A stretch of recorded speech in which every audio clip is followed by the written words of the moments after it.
Warahmatullahi wabarakatuh. Bapak Ibu sekalian, mohon maaf mengganggu waktunya Bapak Ibu sekalian. Saya sudah izin kepada Ibu Kepala Sekolah untuk melakukan kegiatan ini dan setujui, dan harusnya ada sepatah kata dari beliau, namun beliau mungkin berhadir karena mungkin sedang sakit. Ibu-ibu, hari ini saya melaksanakan kegiatan diseminasi aksi nyata modul 1.4 budaya positif. Bapak Ibu, perkenalkan lagi, nama saya Santi. Saya mengajar di TK Alis 02 Indah. Saya adalah calon guru penggerak angkatan 10 Kabupaten Lamongan. Ya, kemarin ada budaya positif ya. Hari ini kita belajar tentang budaya positif. Agenda kita hari ini yang pertama pembukaan berdoa. Tapi belum doa ya, nanti kita tambah doanya. Yang kedua sambutan kepala sekolah. Yang ketiga pemahaman inti materi. Yang keempat eksplorasi konsep. Yang kelima refleksi. Yang keenam penutup. Bapak Ibu sekalian, agar terlaksana kegiatan hari ini dengan lancar, saya minta Bapak Ibu sekalian untuk membantu saya membaca surat Al-Fatihah. La hadatsana Muhammad sallallahu alaihi wasallam. Al-Fatihah.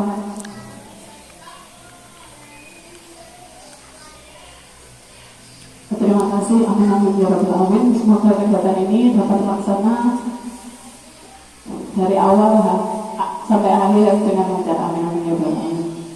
Selanjutnya yaitu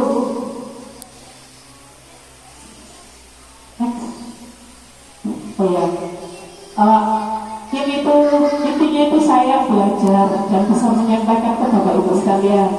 Tujuan saya memberikan pemahaman atau sama-sama kita saling belajar apa yang saya dapat ketika saya belajar menjadi calon guru penggerak angkatan 10 ini. Materi lulusan modul 1.4, modul ini diharapkan berkontribusi untuk mencapai kompetensi lulusan sebagai guru sebagai berikut. 1. Guru penggerak memahami pentingnya mata-mata belajar dan lingkungan yang memfasilitasi seluruh individu di sekolah agar dapat berfungsi secara aman dan nyaman. Juga meningkatkan guru penggerak agar mampu menggerakkan komunitas sekolah untuk bersama-sama mengembangkan mewujudnya visi sekolah yang berpihak pada murid dan berlandaskan nilai-nilai kebijakan universal. Jadi tujuan saya melakukan kegiatan diseminasi ini tentunya agar Bapak Ibu guru sekalian juga tahu kira-kira apa yang saya pelajari dalam kegiatan guru penggerak ini. Tadi selanjutnya ada capaian umum nomor 1 dan 4, yaitu 1. Memahami konsep pendidikan menurut Belajar Dewantara berkaitan dengan konsep budaya dan lingkungan positif di sekolah yang tentunya berpihak pada murid. 2. Melakukan evaluasi dan refleksi tentang praktek disiplin dalam pendidikan Indonesia secara umum untuk mendapatkan pemahaman baru mengenai kedisiplin positif untuk mencapai murid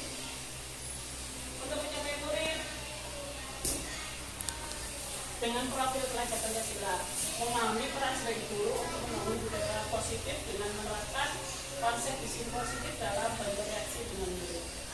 Jadi intinya itu di era yang sekarang ini tujuannya guru itu berpihak pada murid. Jadi guru tidak semena-mena melaksanakan keinginannya, contohnya kita tanya pada murid-murid apa yang ingin mereka pelajari, apa yang ingin mereka miliki dari ilmu pengetahuan itu. Jadi guru kan memaksa, nggak boleh memaksa, kamu harus belajar ini. Kita memberikan pilihan.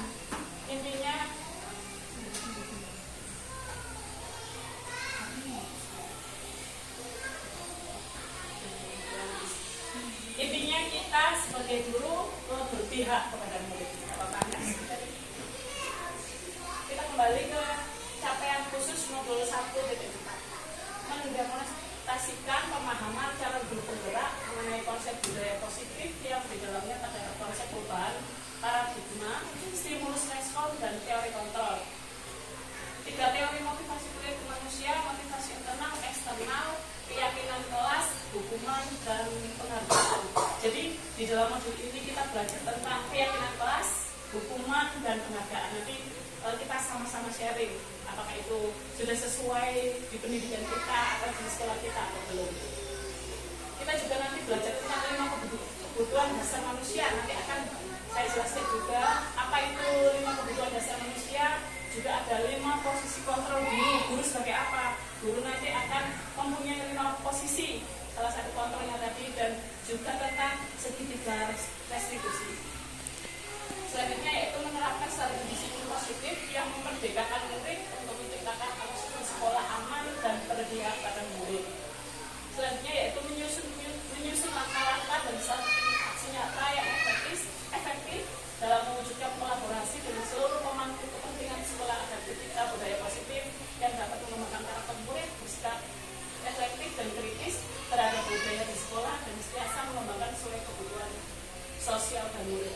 Jadi intinya budaya positif di sekolah ini bukan tanggung jawab sebagai guru saja ya Bapak Ibu, tetapi tanggung jawab seluruh pemangku, bisa wali murid, yayasan, dan semuanya. Next slide. Kita ada pernyataan seperti ini. Apakah Anda setuju dengan pernyataan ini? Hukuman dapat mendisiplinkan murid. Yang kedua, pemberian hukuman dengan hal positif seperti membaca atau membersihkan halaman sekolah dapat meningkatkan disiplin anak. Yang ketiga, memberi penghargaan dapat meningkatkan motivasi belajar anak. Yang pertama mungkin hukuman dapat mendisiplinkan anak. Bapak Ibu mungkin setuju apa tidak setuju? Setuju. Sekali banyak yang setuju ya. Hukuman dapat mendisiplinkan anak, berarti sebagian besar setuju ya. Yang kedua, pemberian hukuman dengan hal positif seperti membaca, membersihkan halaman sekolah atau hafalan kadang dapat meningkatkan disiplin anak. Setuju atau tidak Bapak Ibu? Setuju juga ya. Yang terakhir, memberi penghargaan dapat meningkatkan motivasi belajar anak. Bagaimana menurut Bapak Ibu? Kadang anak kita itu malas belajar, terus kita kasih ini. Nanti kalau kamu belajar, diajak bunda jalan-jalan, dibelikan bunda mobil-mobilan atau yang lainnya. Jadi untuk ketiga hal di atas, hukuman dapat mendisiplinkan anak, pemberian hukuman dengan hal positif seperti membaca atau membersihkan halaman sekolah meningkatkan disiplin anak, dan terakhir memberi penghargaan dapat meningkatkan motivasi belajar anak. Bapak Ibu setuju semuanya? Oke, next berry. Boleh sambil diminum atau dijamin beberapa. Terima kasih Bapak Ibu. Hari ini kita tentang materi diseminasi, yaitu disiplin positif dan nilai-nilai kebijakan universal. Nilai positif itu hal yang terbiasa kita lakukan. Contoh, kalau di TK seperti kita ya Bapak Ibu, salam takdim itu sangat namanya budaya positif. Contoh yang kecil sekali budaya positif dan nilai-nilai kebijakan universal. Jadi ada hal-hal yang pas kita di luar itu anak itu sudah tahu bahwa itu adalah kebijakan yang universal. Contoh, ketika ada orang satu kita membantu, itu juga termasuk kebijakan universal menolong. Yang kedua adalah teori motivasi, hukuman dan penghargaan juga restitusi. Selanjutnya ada keyakinan kelas. Di kelas kita sudah melaksanakan kegiatan keyakinan kelas juga. Yang keempat ada kebutuhan dasar manusia dan menjadi manusia yang berkualitas. Nanti ada sesi di mana menjelaskan apa sih kebutuhan manusia itu. Kita akan lihat sama-sama. Terakhir, selanjutnya ada restitusi, ada posisi kontrol, selanjutnya restitusi, segitiga restitusi. Next. Sekarang eksplorasi konsep.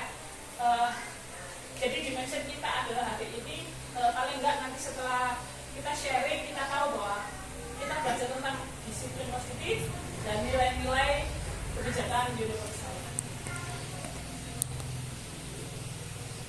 Perubahan paradigma kegiatan kepalan tangan. Ada A dan B. Anda dan teman Anda. Sobeklah secara kertas kecil, tulislah benda atau sesuatu yang sangat berharga untuk Anda. Letakkan salah satu tangan Anda dan genggam benda atau sesuatu tersebut dengan segala daya. Buatlah sebuah kepalan teman Anda yang B tadi untuk mencoba dengan sekuat tenaga dengan berbagai cara untuk meminta Anda memberikan benda tersebut. B. Membujuk, mengancam, membatik, merayu, menyuap apapun yang dapat membuka kepalan Anda. Anda dan teman Anda sama-sama berkompetensi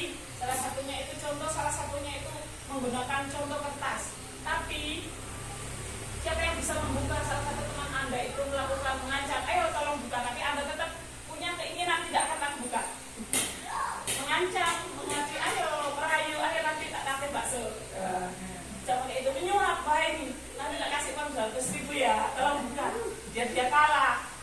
Tapi Anda tetap pada keyakinan Anda, karena ini emang tak boleh dibuka, ya kita tidak buka walaupun diancam, dirayu. Dalam keadaan ini, apa yang terjadi? Perubahan paradigma teori kontrol, ilusi kontrol, ilusi guru mengontrol murid, ilusi bahwa kritik dan membuat orang merasa bersalah dapat menguatkan karakter, ilusi bahwa semua penguatan positif efektif dan memfasilitasi bahwa orang dewasa memiliki hak untuk mengontrol ya. Mungkin kurang saya tulisannya. Jadi kadang kita itu semacam kita itu punya anak didik atau putra putri, kita itu memberikan takdir kepada mereka, kita yang menentukan. Jadi contohnya itu mulai dari TK, SD, SMP atau SMA bahkan menikah, kita itu memberikan kita yang menentukan. Contoh ada salah satu murid namanya mungkin Satria, diarahkan ke mamanya, habis ini mau pergi ke SD ini. Hari ini aslinya anak itu nurut saja, mau mengikuti orang tuanya, karena kita adalah yang menuliskan takdir buat putra putri kita. Atau guru, atau dalam guru kita memberi materi-materi itu pilihan kita. Nanti guru ajarkan tentang macam-macam pekerjaan, contoh polisi, mungkin anaknya nanti karena kita mengajarkan tentang polisi, anaknya jadi pengen wah apa yang jadi polisi, apa yang dia lihat, apa yang dia tahu itu yang akan dikembangkan di kepalanya. Nggak mungkin contoh seperti ini, cita-cita mau apa anak-anak, cita-cita saya itu, dia itu nggak pernah mendengar kata pilot, nggak mungkin dia bercita-cita yang menjadi pilot. Dia mendengar apa yang dia lihat, contoh ada pak polisi yang keren, ada pak tentara yang suka nembak-nembak, bagi anak-anak itu seru itu, aku mau menembak, keren sekali, seperti itu. Next. Siapa sesungguhnya yang memiliki kontrol? Stimulus respon dan teori kontrol. Mulai dari stimulus respon, kita mencoba mengubah orang agar berpandangan sama dengan kita. Kadang kita melakukan itu, kita mencoba mengubah orang agar berpandangan sama dengan kita. Sedangkan teorinya adalah kita berusaha memahami pandangan orang lain tentang dunia. Jadi kita itu punya keinginan. Contoh dalam hal aku itu menyukai hal-hal aku tipe orang sih. Contoh contohnya salah satu dalam hal beribadah saja. Aku lebih suka sholat di rumah. Ada yang punya aku lebih suka di masjid berjamaah seperti itu. Kita tidak bisa memaksakan itu kebijakan masing-masing orang, kita tidak memaksanya. Walaupun mungkin aturannya dalam agama, coba kita itu pergi ke musola mungkin bayarnya lebih banyak. Tapi kita tetap di rumah itu kita tidak bisa memaksa dan pandangan dari seorang seperti itu. Selanjutnya semua perilaku memiliki tujuan. Jadi sesuatu apa yang dikerjakan biasanya itu memiliki tujuan, tidak asal-asal ya. Mungkin orangnya gabut, ada bapak ibu guru sekalian mau pergi kemana tanpa tujuan itu ada. Mungkin pikirannya lagi kosong, aku pengen makan ini. Bahkan seumpama kita itu, wah aku gabut itu aja ada tujuannya. Aku pusing di rumah, aku jadi guru capek, terus aku tak jalan-jalan makan atau kemana. Jadi stimulus responnya semua perilaku memiliki tujuan. Jadi semua kegiatan yang kita lakukan itu aslinya itu memiliki tujuan ya. Teori kontrolnya perilaku buruk dilihat sebagai suatu kesalahan. Jadi kita itu tahu rumusnya perilaku buruk itu adalah kesalahan. Contoh suka menghibah temannya itu adalah tindakan perilaku yang buruk. Saya tanya sekarang, apakah membicarakan orang lain itu baik atau buruk? Buruk ya. Termasuk kesalahan atau kebenaran? Kesalahan ya. Seperti bapak-bapak biasanya ya, bapak-bapak maaf bapak ibu guru, biasanya bapak-bapak itu kalau ketemu cewek, ketemu sesama cowok menceritakan tentang cewek ya, wah ibu guru itu cantik ya. Biasanya itu hal-hal yang seperti itu. Kalau orang yang mendekat bapak itu bapak ibu guru sukanya membicarakan tentang cari-cari guru yang baru. Contoh Bu Azura ini, Bu Azura cantik gitu loh. Wah, Bu Azura ini cantik. Sama kayak seperti itu.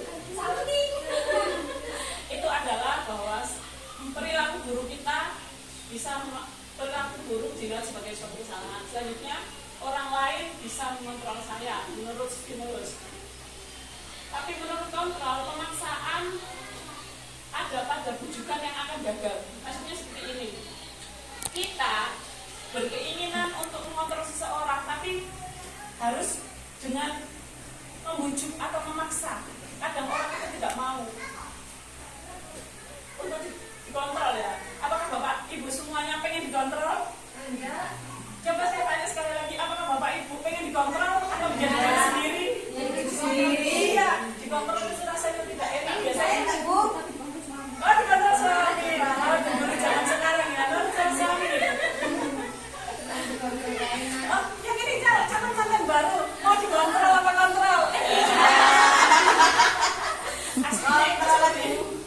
Aslinya itu seperti ini. Baik dikontrol ataupun mengontrol itu harus sesuai sama porsinya. Tidak selamanya kita menjadi orang yang dikontrol atau tidak selamanya kita menjadi orang yang mengontrol. Oke. Selanjutnya stimulusnya adalah Anda tidak bisa mengontrol orang lain. Apakah Bapak Ibu merasa bisa mengontrol orang lain? Tidak. Bagaimana? Apakah Bapak Ibu semuanya termasuk mengontrol orang lain? Bisa mengontrol orang lain? Bisa. Bisa. Contohnya mengontrol apa ya Pak? Karena mengontrol orang lain itu adalah salah satu sifat dari kepemimpinan. Oh iya. Bisa mengontrol orang Wah, lain. saya nggak bisa karena saya nggak bisa menguasai suami saya. Oh, tidak bisa menguasai. Kamu yang bisa menguasai kelas ya Bu? Iya, Menguasai saya. ya. Kamu yang bisa menguasai kelas ya. Tepuk tangan dong. Selanjutnya yaitu stimulus respon. Spidol menang kalah. Model berpikir menang dan menang. Jadi kadang itu orang itu berkeinginannya itu selalu aku akan jadi pemenang, aku akan jadi pemenang. Seperti itu. Ada nggak yang pengen jadi aku adalah orang yang selalu kalah? Apa yang mau? Saya adalah pemenang. Saya adalah pemenang. Pemenang di diri sendiri, pemenang di lingkungan ataupun pemenang di masyarakat, biasanya orang seperti itu. Tapi yo, kita mungkin menginginkan menjadi pemenang tapi tidak mentang-mentang menjadi pemenang. Gitu ya. Oke, next very. Selanjutnya kembali ke topik yaitu tentang makna disiplin. Disiplin berasal dari bahasa Latin yaitu disciplina yang artinya belajar. Maka asal dari kata ini berkonotasi dengan disiplin diri dari murid-murid secara Socrates dan Plato. Disiplin diri membuat orang menggali potensinya menuju sebuah tujuan. Apa yang dihargai, namun dalam budaya kita makna kata disiplin telah berubah menjadi sesuatu yang dilakukan seorang pada orang lain untuk mendapatkan kepatuhan. Kecenderungan umum adalah menghubungkan kata disiplin dengan ketidaknyamanan, bukan dengan apa yang kita hargai atau pencapaian suatu tujuan mulia. Salah satu disiplin adalah datang tepat waktu. Jadi ada yang merasa aku kalau datang terlambat aku tidak nyaman, padahal itu sangat bermanfaat bagi kita. Seperti yang pemaparan dari arti makna disiplin. Jadi disiplin itu yang kita lakukan yang mempunyai tujuan. Kenapa kita berangkat pribadi? Kita punya tujuan dari kita menginginkan untuk datang tepat waktu. Seperti itu ya Bapak Ibu. Jadi kita mulai dari sendiri untuk selalu menjadi orang yang disiplin. Yang pertama datang tepat waktu. Tidak boleh kurang sedikit, tapi tidak boleh berlebih ya. Tidak terlalu molor. Oke. Selanjutnya. Oke. Nilai-nilai kebijakan universal. Nilai-nilai kebijakan adalah sifat-sifat positif. Positif berarti baik ya Bapak Ibu. Ada positif dan juga ada negatif. Kalau di sini positif berarti baik. Sifat-sifat baik atau positif manusia yang merupakan tujuan mulia yang ingin dicapai individu. Nilai-nilai tersebut bersifat universal dan lintas bahasa, suku bangsa, agama maupun latar belakang setiap perilaku yang dimiliki suatu tujuan. Itu menurut Dr. William Glasser pada teori kontrol pada tahun 1984. Jadi menurut sifat-sifat mulia tersebut itu berbeda bahasa. Mungkin di sini bahasanya seperti ini, di Papua mungkin berbeda, di NTT mungkin berbeda. Agama kita pun tahu mana yang baik dan buruk sesuai agama kita. Nilai-nilai kebajikan yang ingin dicapai setiap anak Indonesia profil pelajar Pancasila. Bapak Ibu pernah mendengar tentang profil pelajar Pancasila? Sudah dong. Dari iman dan takwa pada Tuhan Yang Maha Esa, beramal mulia, mandiri, berkarakter, tidak anggota, gotong royong, juga kreatif. Jadi semuanya itu kita kembali ke profil pelajar Pancasila, yaitu pertama beriman, bertakwa pada Tuhan Yang Maha Esa, berakhlak mulia. Ini tujuan. Diharapkan semua putra atau putri kita yang sedang melaksanakan kegiatan belajar mengajar melaksanakan ini. Jadi pertama harus punya iman, beriman, punya adanya Tuhan sesuai Pancasila, Tuhan Yang Maha Esa. Sama kita menginginkan putra putri kita atau murid anak didik kita menjadi anak yang religius tentunya. Kalau religius nanti mudah masih digembleng. Kalau emang tidak tahu agama, tidak berakhlak, walah nanti besarnya pun sama, tidak jauh beda seperti itu ya. Mandiri, kita menginginkan anak-anak kita menjadi anak yang mandiri. Bapak Ibu pengen anak yang mandiri apa yang bergandengan? Mandiri. Jadi Bapak Ibu kalau punya putra putri di rumah, diusahakan apa-apa itu mandiri. Jangan memudahkan urusan anak. Contoh, anak nggak bisa makan di suapin, enggak, sudah waktunya. Itu memudahkan urusan anak, tapi menyulitkan anak di kemudian hari. Selalu diingat kata-kata itu, memudahkan urusan anak akan menyulitkan anak di kemudian hari. Itu ya. Setuju Bapak Ibu? Setuju. Saya ingatkan ya, mandiri itu seperti itu. Oke. Mandi sendiri, makan sendiri, kalau kita anak-anak ya Bapak Ibu. Tidur sendiri, diusahakan mulai semuanya sendiri. Itulah dalam mandiri. Paling enggak dia akan, karena seperti ini Bapak Ibu, kita itu nggak bisa mengandalkan orang lain. Paling enggak kita itu bisa melaksanakan kegiatan kita sendiri ya. Belum Bu, masih Bu.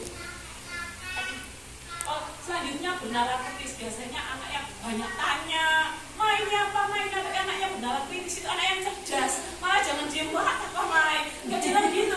Dia itu lebih sekolah. Ya, dan ya ini tuh apa sih ya, ini apa? Itu tanda anak Anda itu cerdas Bapak Ibu. Jadi semua pada tanya ya ini apa sih, ini rokok, ini terbuat dari apa, diberi contoh sebisa. Itu artinya bahwa putra putri Bapak Ibu sekalian itu anak yang benaran kritis itu cerdas. Cerdas itu tidak hanya tentang matematika, mengerjakan matematika atau bahasa. Cerdas itu macam-macam, banyak sekali. Mungkin kecerdasan salah satunya ada di bawah, mungkin dia itu ahli menyanyi nantinya, dia ahli berenang, dia ahli berbicara di depan umum, dia ahli mengetik juga, tidak harus membaca, menulis dan berhitung, bisa menyanyi dan sebagainya. Yang selanjutnya yaitu kebinekaan global. Kebinekaan global seperti kita itu tetap banyak sekali budaya-budaya yang dari luar. Kan ada budaya-budaya dari barat, itu kita ambil yang baik-baik saja ya, kalau sesuai sama kepribadian bangsa Indonesia, putri Indonesia kita ambil, kalau tidak sesuai kita hilangkan. Bergotong royong mulai dari kita SD tetap selalu ada kata-kata gotong royong Bapak Ibu ya. Gotong royong sangat perlu diperlukan. Contohnya semisal, contoh itu kita punya sapu lidi, cuma satu lidi, cuma satu aja atau berapa biji, bisa kan buat menyapu? Bisa. Tapi kalau banyak kita kumpulkan, kita buatnya, apakah bisa menyapu? Bisa. Nah itu bergotong royong sangat diperlukan. Jadi nilai-nilai yang baik-baik masih ada di kampung-kampung, yaitu tentang bergotong royong. Yang keenam, kreatif. Bapak Ibu kan kayak gini, anaknya itu coret-coret apa, bikin apa, jangan dibentak. Itu ada tipe anak yang kreatif, itu salah satu kecerdasan. Di kemudian hari dia akan bisa beraktivitas, berimajinasi sesuai dengan keinginannya. Contoh mainnya dibentuk aneh-aneh, tepung dibentuk apa, cabai dibentuk apa, itu adalah termasuk kreatif. Next. Selanjutnya ada teori motivasi, hukuman, penghargaan, dan juga restitusi. Teori motivasi perilaku manusia. Satu, untuk menghindari ketidaknyamanan atau hukuman, apa yang akan terjadi bila saya tidak melakukannya. Anak-anak seperti ini, aku tak sekolah aja wes, nanti aku dimarahin sama ayah bunda. Aku tak nurut aja wes, dan gak dimarahin. Nah itu takut ada hukuman, dia menurut karena akan mendapatkan hukuman. Ketakutan. Selanjutnya, untuk mendapatkan imbalan dari orang lain, institusi, apa yang akan saya dapatkan apabila saya melakukannya. Seperti ini. Anak-anak ya, ini kembali ke anak-anak. Wah, nanti saya akan Pak, semua aku rajin, aku akan mendapat hadiah dari ayah. Aku rajin, itu akan mendapatkan hadiah dari bunda. Anak itu kadang seperti itu, ada anak yang seperti itu. Dan itu aslinya itu wajar, gak apa-apa sih.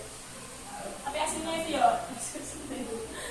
Yang terakhir ada untuk menghargai diri sendiri, saya akan menjadi orang yang seperti apabila saya melakukannya. Jadi ini yang paling benar ya, dia itu mau dengan keinginannya sendiri. Saya mau belajar atas keinginan saya sendiri, nanti akan tibanya seperti dia akan mengenal dirinya sendiri. Contoh bapak ibu yang sudah dewasa, apakah kalau kita tidak mengerjakan pekerjaan rumah, apakah ada yang membantu mengerjakan pekerjaan rumah? Biasanya itu kita akan punya keinginan sendiri, oh ini adalah tugas saya dan saya akan lakukannya tanpa dipuji suami atau dipuji mertua.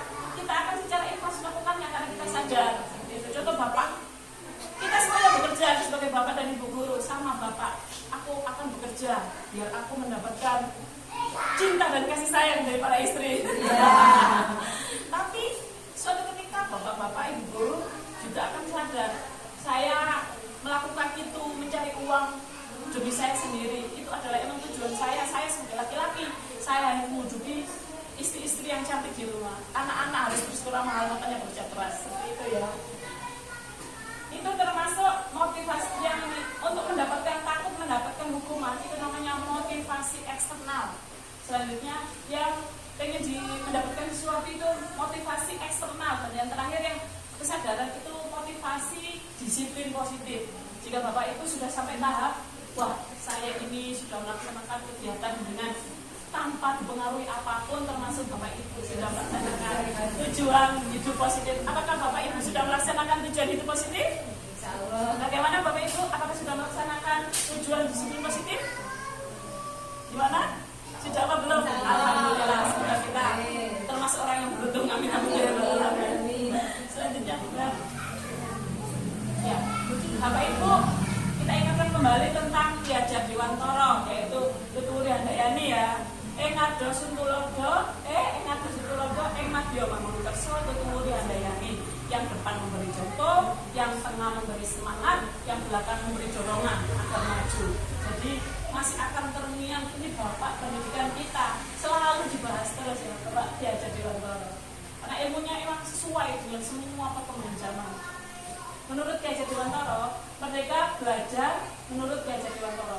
Merdeka itu artinya tidak hanya terlepas dari perintah, akan tetapi juga dapat untuk memerintah diri sendiri.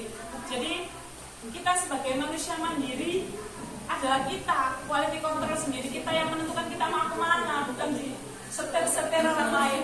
Tapi kalau dalam agama kita, kalau istri emang menurut sama suami itu adalah baik dan diperbolehkan. Tapi menurut pendidikan ya, menurut pendidikan beda lagi menurut agama. Kalau menurut agama, menurut sama suami adalah hal yang sangat baik. Oke. Terima kasih. Ini adalah Ki Hajar Dewantara, pemilikan konsepsi cetakan kelima keteladanan sikap merdeka 2013 halaman 465. Ini sudah ada di dalam buku Ki Hajar Dewantara. Sudah cetakan kelima tentang keteladanan sikap merdeka, sudah dicetak tahun 2013. Halamannya Wak, ini terakhir aja sudah 469, berarti halamannya ini benar sekali. Bapak Ibu mungkin mencari tahu, pengen mencari tahu, ada di buku segitu. Sekarang kita belajar tentang restitusi, tentang hukuman ya. Sekarang restitusi adalah proses menciptakan kondisi bagi murid untuk memperbaiki kesalahan mereka sehingga mereka bisa kembali pada kelompok mereka dengan karakter yang kuat. Restitusi juga merupakan proses kolaboratif yang mengajarkan murid untuk mencari solusi untuk masalah mereka dan membantu murid berpikir tentang orang yang apa yang mereka ingin menjadi mulia dan bagaimana mereka harus melakukan orang lain. Secara umum seperti ini restitusi itu. Anak Anda melakukan kesalahan. Tugasnya guru mengingatkan pertama, contoh ada anak yang suka mukul teman. Kalau ditanya anak-anak sebagai guru itu restitusinya seperti ini, ditanya terlebih dahulu, kamu tadi melakukan apa? Apakah benar kamu melakukan ini? Contoh, ada ada namanya anak Mas Satria memukul Mas Arza. Nah, kita tanya ke Mas Satria, Mas Arza mengadu, Bu saya dipukul sama Mas Satria. Yang saya panggil, oh, Bu saya dipukul sama Mas Satria. Mas Arza mengadu sama gurunya. Terus Mas Arza dipanggil sama guru. Mas Arza, apa benar tadi melakukan pemukulan terhadap Arza? Mas Arza menjawab, iya Bu. Satria, iya Bu, saya tadi mukul Arza. Wah, memukul itu mungkin tidak kesengajaan atau kita boleh. Tapi harus tahu selanjutnya ada. Mengapa Mas Arza memukul? Mengapa Mas Satria memukul Mas Arza? Ternyata itu Bu, aku pegang mainan tapi gak boleh. Terus kita pukul aja. Ya, gitu. Terus ada kita sudah tahu, kita stabilkan. Oh ternyata kesalahannya seperti ini. Kita tanya penyebabnya. Selanjutnya kita cari solusi. Terus kita tanya apakah itu benar atau salah Mas Satria? Apakah memukul Mas Arza itu perbuatan yang benar? Dia akan berpikir, iya itu tidak benar Bu. Seperti itu. Dan bagaimana cara memperbaikinya? Tahu nggak? Selain itu apa yang harus kita lakukan? Seharusnya kita itu sekarang teman. Kalau di taman kanak-kanak. Jadi lain kali tidak perlu memukul pakai tangan atau berkata kasar, itu juga menyakiti teman. Jadi lama-lama anak itu akan mengetahui ternyata kita sudah melaksanakan kegiatan restitusi ya. Seperti itu contohnya. Next. Boleh sambil dicemil Bapak Ibu. Oke, 9 di restitusi ya. Tadi masih nyambung ya. Gimana masih kesusahan tentang restitusi? Saya 10 tahun jadi guru loh. Baru pertama lihat restitusi ini. Kalau nggak praktek gitu ya, nggak tahu. Mungkin Bapak Ibu yang sudah guru penggerak mungkin tahu. Tapi kalau belum sih, menurut saya juga baru pernah melihat restitusi seperti ini. Bagaimana Bapak Ibu? Udah pernah mendengar apa belum? Belum, baru kali ini. Oke, ini ciri-ciri tentang restitusi ya. 1, bukan untuk menebus kesalahan, namun untuk belajar dari kesalahan. Tadi sudah nyambung ya Bapak Ibu. Itu bukan tentang menebus kesalahan, tapi bagaimana cara memperbaiki kesalahan. Nanti bisa dipraktekkan di guru, di murid kita, ataupun di anak didik kita, ataupun anak kita sendiri di rumah. Memperbaiki hubungan yang lamanya pukul-pukulan kayak tadi Mas Arza sama Mas Satria, ketika sudah restitusi mereka akan kembali rukun kembali. Gitu ya. Yang 3 yaitu tawaran bukan paksaan. Tadi selalu mengingatkan Mas, apakah perbuatan itu boleh dilakukan? Nanti dia akan sadar, oh benar ya, memukul teman itu tidak boleh. Tapi kadang anak itu tetap memukul, tetap lupa-lupa. Berarti anak usia dini SD, SMP pun sama. Jadi seperti ini loh Bapak Ibu. Selanjutnya, restitusi menuntut untuk melihat ke dalam diri. Berarti tahu, oh itu perbuatanmu benar apa salah. Kita tanyakan kepada diri anak masing-masing. Memukul teman boleh apa tidak? Lama-lama dia akan tahu. Contoh mencontek, salah satu tidak hanya contoh memukul, contoh menyontek di kelas besar seperti SD. Menyontek sebenarnya boleh apa tidak ya? Tidak boleh. Dia akan lama tahu, wah ternyata menyontek itu tidak boleh, harus belajar mandiri sehingga bisa menyelesaikan soal.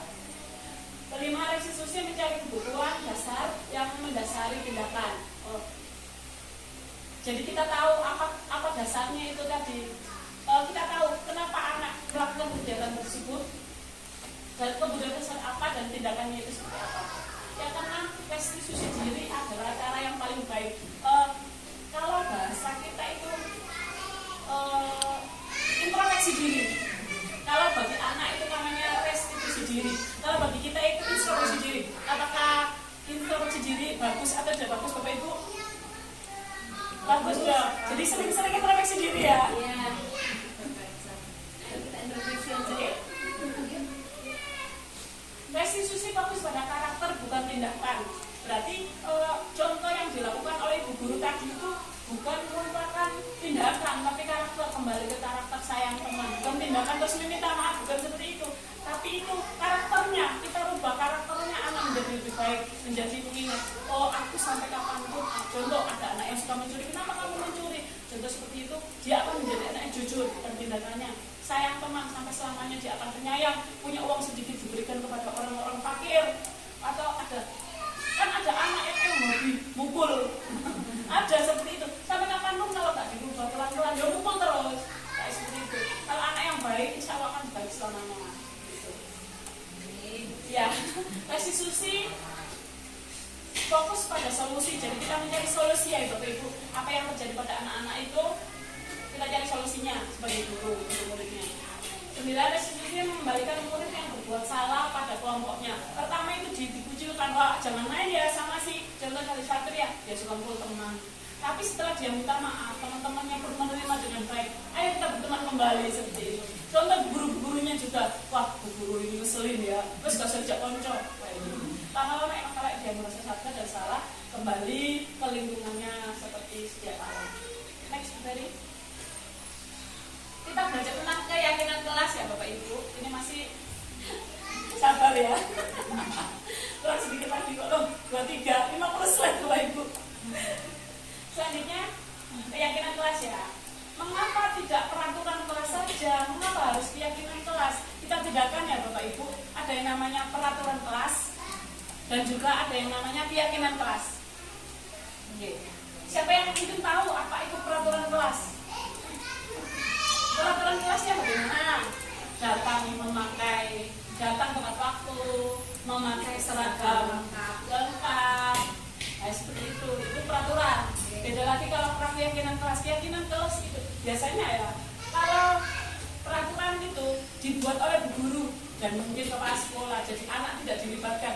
Wah, kita itu harus buat ya. Hari ini murid kita itu datangnya contoh playgroup dan kelompok bermain.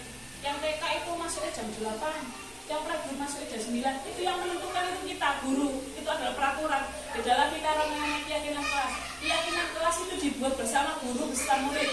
Anak-anak, peraturan kita kelas itu bagaimana ya? Nanti di kegiatan kita tanya, ada yang, Bu, aku boleh makan? Ada yang seperti itu, Bu, aku hobinya minum, ambil minum, Bu, aku gini gitu. Nanti kita sama-sama oke, karena mungkin jumlah anaknya 20 dan 15 setuju, oke, 10 setuju, kita akan buat namanya keyakinan kelas sama-sama, dan itu harus ditaati bersama. Oke Bu.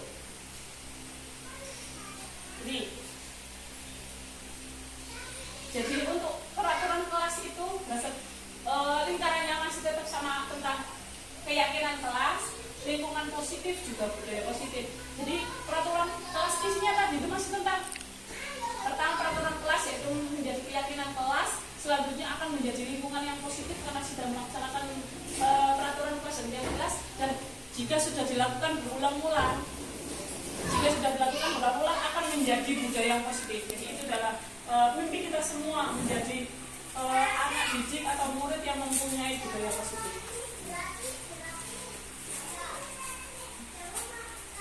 Nah, ini contoh di TK Dharmawati Persatuan ya. Ini dari Kemendikbud aslinya. Mau tak edit jadi TK kita, tapi ini sudah contoh dari guru penggerak. Mana yang merupakan keyakinan kelas dan mengapa? Datang tepat waktu, mengucapkan salam. Ini termasuk kesepakatan kelas apa? Keyakinan kelas. Datang tepat waktu, mengucapkan salam. Datang tepat waktunya itu peraturan.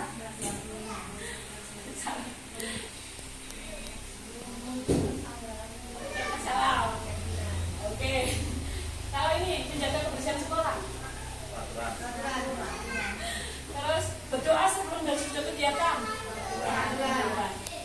Aktif dalam pembelajaran. Coba ini kesempatan kelas. Kami guru dan murid yang saling menyayangi. Apakah ini keyakinan apa kesepakatan? Keyakinan kelas. Kami murid yang semangat belajar. Keyakinan. Ya harus yakin ya kesepakatan kita. Kami murid yang peduli dengan teman-teman. Keyakinan. Kayak seperti sayang kepada teman. Selanjutnya mengapa tidak peraturan saja? Mengapa harus ada keyakinan kelas? Kan sudah ada peraturan, Kenapa harus ditambah dengan keyakinan? Ini jadinya. Mengapa kita memiliki peraturan harus menggunakan helm dalam mengendarai kendaraan roda 2? Mengapa kita memiliki peraturan 3M, mencuci masker, menjaga jarak? Mengapa kita memiliki peraturan harus datang ke waktu pada saat mengikuti pelatihan? Untuk mendukung motivasi itu kembali ke nilai-nilai keyakinan, lebih menggerakkan seorang budak yang mengikuti rangkaian peraturan. Jadi kadang itu ada aturan yang tidak tertulis tapi kita laksanakan. Kalau kita itu pengen sehat pas musim COVID, rajin memakai masker. Aslinya Bapak Ibu kalau nggak pakai masker pun nggak apa-apa, nggak ada larangan. Tapi kita tetap pakai, itu adalah budaya, keyakinan kita agar di Dundara. Iya, Dulu di Dundara.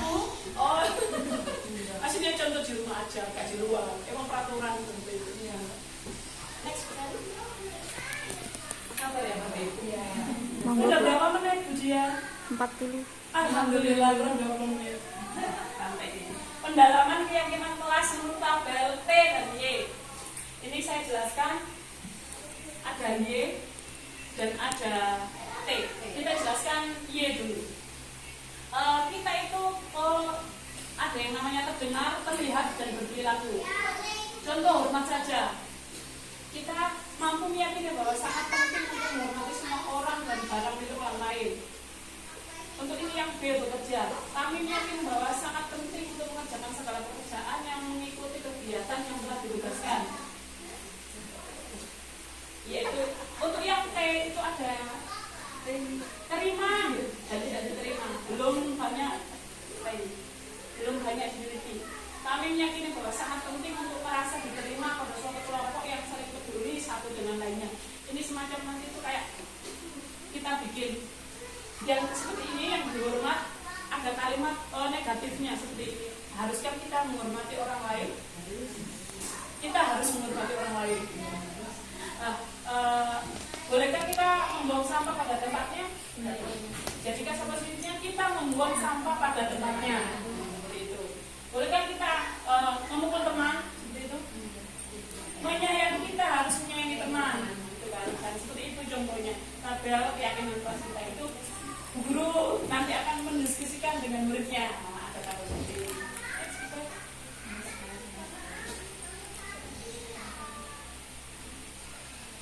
Next. Selanjutnya ada diukur oleh penghargaan. Pengaruh jangka pendek dan jangka panjang. Jadi orang menghukum dan dihukum itu pengaruhnya bisa jangka pendek dan jangka panjang. Penghargaan menghukum penghargaan. Kata-kata mulia dari guru. Mengurangi ketepatan penghargaan tidak efektif, penghargaan merusak hubungan. Penghargaan merusak hubungan kadang itu kayak hubungan kurang kan? Hubungan ya Bapak Ibu. Kadang itu kita itu memberikan penghargaan. Oh, wah kamu itu bagus sekali. Tapi kadang suatu ketika itu tersinggung. Padahal niatnya baik. Seperti contoh seperti itu lah. Kayak gitu. Kadang penghargaan itu dapat merusak hubungan. Next. Nah ini, siapa sesungguhnya yang memiliki kontrol? Pertama, tindakan guru. Mencatat 100 kali di dalam buku kalimat. Saya tidak akan terlambat lagi. Ini tindakan ya. Ini nanti Bapak Ibu kita lihat sama-sama. Ini termasuk hukuman ataupun hukuman apa Bu? Samping itu. Hukuman atau apa? Next selanjutnya. Hukuman konsekuensi. Oke, kembali Bu. Lupa. Mencatat 1000 kali dalam buku kalimat, saya tidak akan terlambat atau saya tidak akan mengulangi lagi, itu termasuk hukuman atau konsekuensi?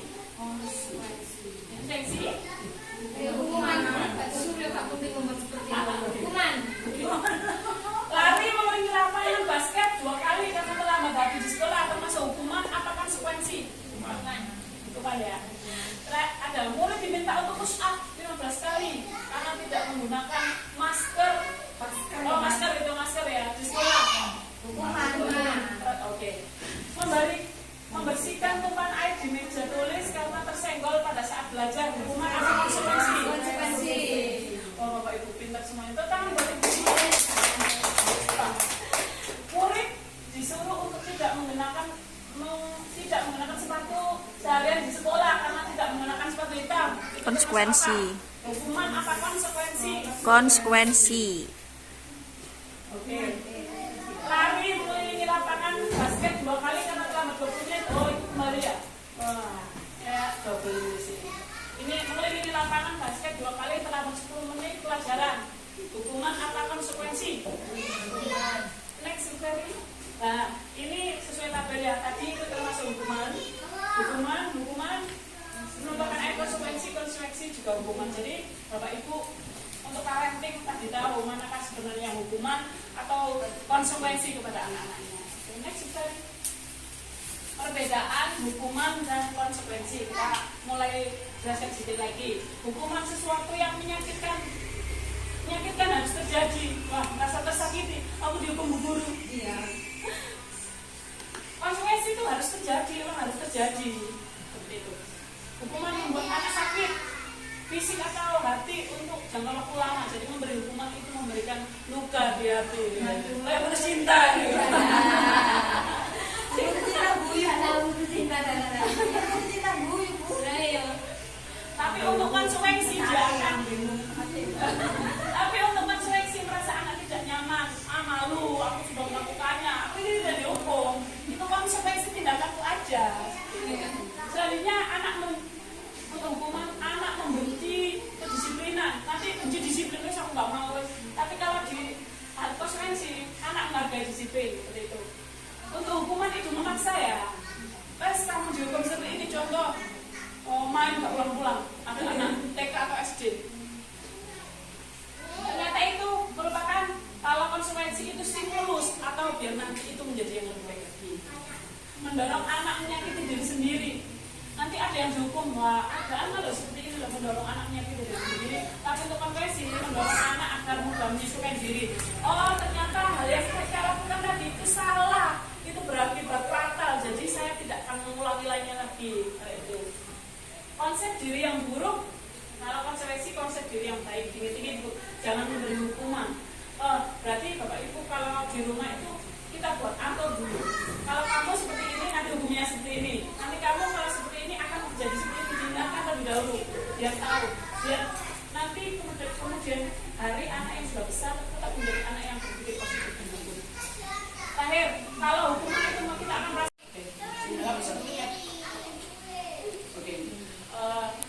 Selanjutnya kita akan belajar tentang kebutuhan dasar manusia dan dunia yang berkualitas. Ibu, kebutuhan dasar manusia itu ada 5 ya. Pertama itu cinta dan kasih sayang. Kita itu membutuhkan cinta dan kasih sayang. Yang kedua itu kita butuh selain cinta kita juga butuh kesenangan.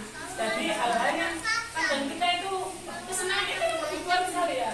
Terus ada freedom itu kita butuh kebebasan, bebas melakukan hal apa yang kita sukai dan hal yang tidak kita sukai. Itu adalah kebebasan, itu kebutuhan loh. Itu semua orang itu, ini adalah kebebasannya. Selanjutnya ada survival, kita butuh bertahan hidup, kita bekerja, semuanya kita butuh bertahan hidup. Yang terakhir adalah bintang, karena bintang itu dihargai. Kita itu dihargai, maksudnya kita itu tidak sendiri, kita itu butuh pengakuan seperti itu. Itu tentang kebutuhan dasar manusia. Pertama saya ingat, yang pertama yaitu kasih sayang, kesenangan, bertahan hidup, kebebasan dan diakui ya. Oke. Next please. Sekarang kita bahas tentang 5 posisi kontrol. Next please. Kita akan menyimak beberapa video berikut ini.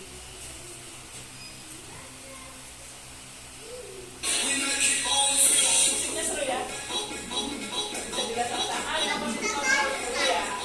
Pertama kita sebagai penghukum. Guru itu penghukum.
hebat, sudah mempersiapkan. Yang kedua itu kita sebagai teman. Kita itu juga sebagai teman, Pak. Kita sama-sama saya. Yang ketiga, kita juga sebagai pemantau. Kita cuma melihat saja. Terus ada lagi yang terakhir itu apa, Bu? Oh, yang terakhir ada sebelum manajer apa ya? Pemantau. Ya, pemantau. Pemantau sebelum pemantau. Bisa diulang Bu Ferry, nggak apa-apa videonya.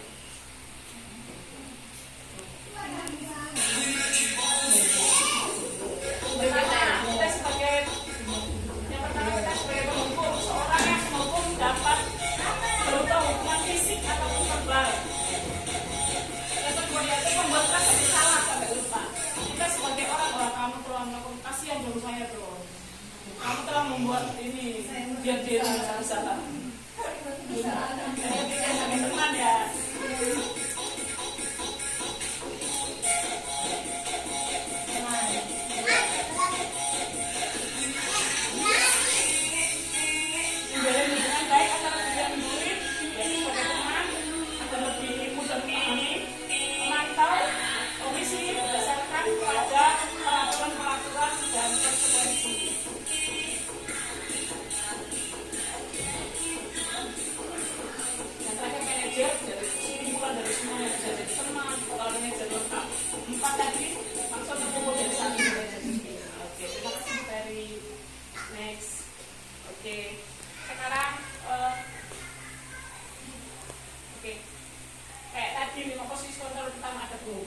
Membuat orang merasa bersalah, teman, pemantau, dan manajer.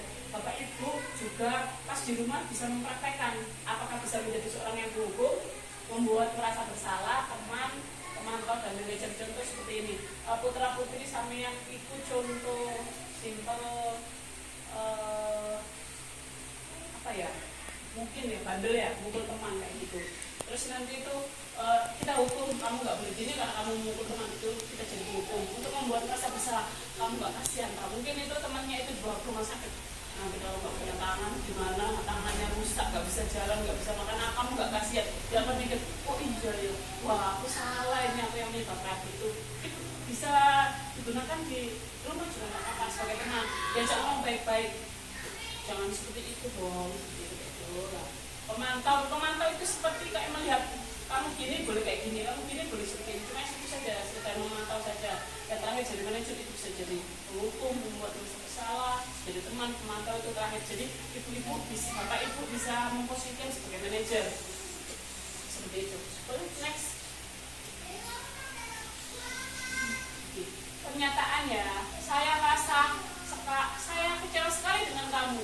Saya merasa kecewa sekali dia orang itu merasa bersalah. Wah, gara-gara dia yang kecewa ya. Kamu tidak pernah melakukannya, kamu tidak pernah benar melakukannya gitu. Kamu gimana sih? Oh, bener ini aja kok gak bisa. Kamu nggak pegang gelas itu kok tumbang. Ayolah, lakukan demi ibu, itu teman. Ayolah, kita itu teman.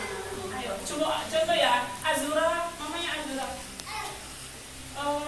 Bu Guru Azura meminta pada anaknya, ayolah, ayo kita lihat bareng ya sebagai teman. Ayo kita belanja ke Alfamart sama-sama ya. Oke, lihat. Apakah kamu mendapatkan stiker bintang hari ini? Bisa saja. Contoh bisa, maksudnya itu kayak kita kegiatan itu. Nanti kalau kamu pintar, kasih ini aja. Mau apa enggak ya? Enggak ya nggak apa-apa, mau ya nggak apa-apa. Tidak begitu berat. Bagaimana kamu bisa mencapai masalah ini? Dari manajer itu lengkap. Ayo kita cari akar masalahnya, ayo kita selesaikan. Bisa dengan berbagai macam cara itu manajer. Yang terakhir, kamu selalu yang paling terakhir. Kan gurunya kan kayak gitu. Itu hukum ya. Kamu kenapa sih kok terakhir terus? Teman-teman udah selesai. Aslinya kurang bijak aja. But next, sekarang kita sedikit bahas institusi. Lanjut. Pertama-tama yang saya contohkan, pertama itu ada menstabilkan identitas, validasi tindakan yang salah yang tadi keyakinan kelas sudah saya jelaskan. Yang pertama jika anak berbuat salah kita tanya apakah kamu benar melakukan itu namanya menstabilkan identitas. Jadi oh iya saya melakukan itu anaknya. Terus validasi tindakan salah, coba apa kesalahanmu itu tadi apa? Oh iya saya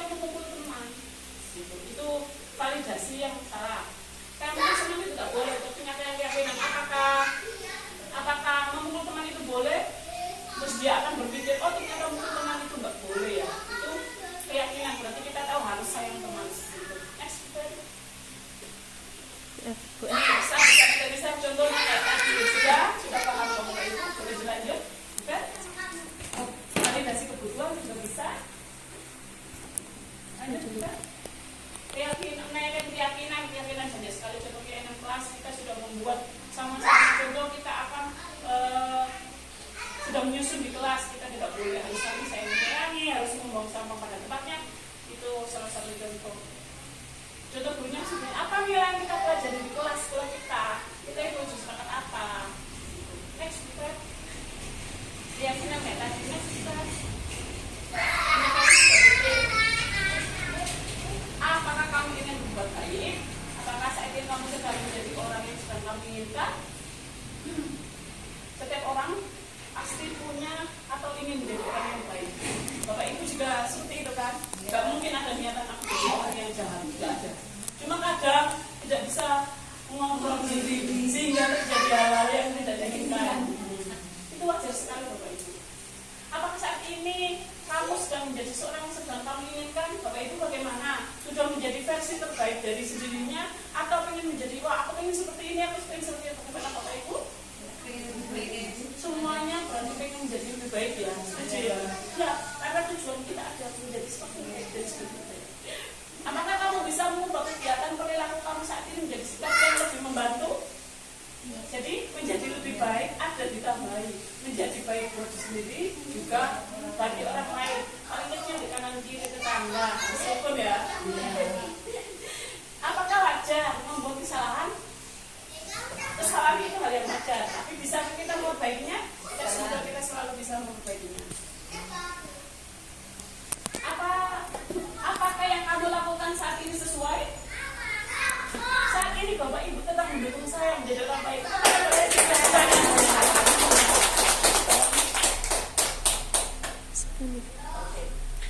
Lanjut baru. Sekilas saja ya. Ini refleksi ya Bapak Ibu. Hal baru apa yang mengubah paradigma saya dapatkan? Coba saya ingin tahu dari Bapak Ibu. Kira-kira dari paparan saya tadi apa yang bisa terkesan? Apa?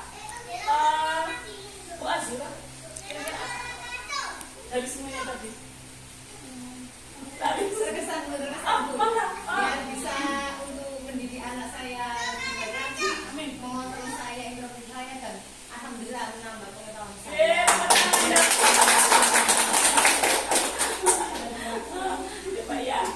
Selanjutnya ada seperti ini. Perasaan apa yang muncul selama mengikuti sesi ini, khususnya mengenai makna disiplin dan motivasi disiplin? Siapa yang bisa bantu? Ada yang bisa apa ya?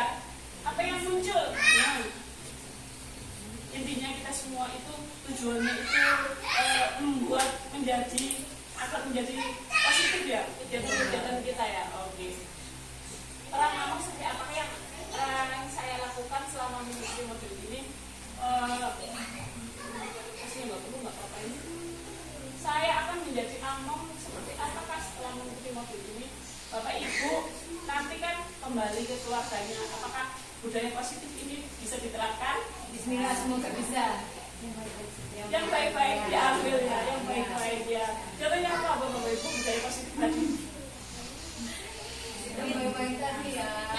Oh bagus, mendidik anak. Pengontrolan ya. Mendidik dengan penuh rasa cinta dan tanggung jawab. Ya, alhamdulillah sesi hari ini telah berakhir ya. Terima kasih atas kehadiran Bapak Ibu semua. Semoga dengan membantu saya ini urusan Bapak Ibu sekalian apapun itu bisa dilakukan oleh Allah Subhanahu wa taala. Karena pada hakikatnya ketika menolong orang lain, insya Allah kita akan juga ditolong orang lain. Kalau contoh tidak ditolong oleh masa, insya Allah ada penolong-penolong berikutnya yang akan membantu dengan semuanya. Amin. Terima kasih. Saya akhiri kegiatan hari ini dengan salam. Wassalamualaikum warahmatullahi wabarakatuh. Waalaikumsalam warahmatullahi wabarakatuh. Salam kepada putra-putri, Bapak Ibu sekalian di rumah. Semoga sehat selalu dan menjadi manusia yang berdisiplin, berbudaya positif.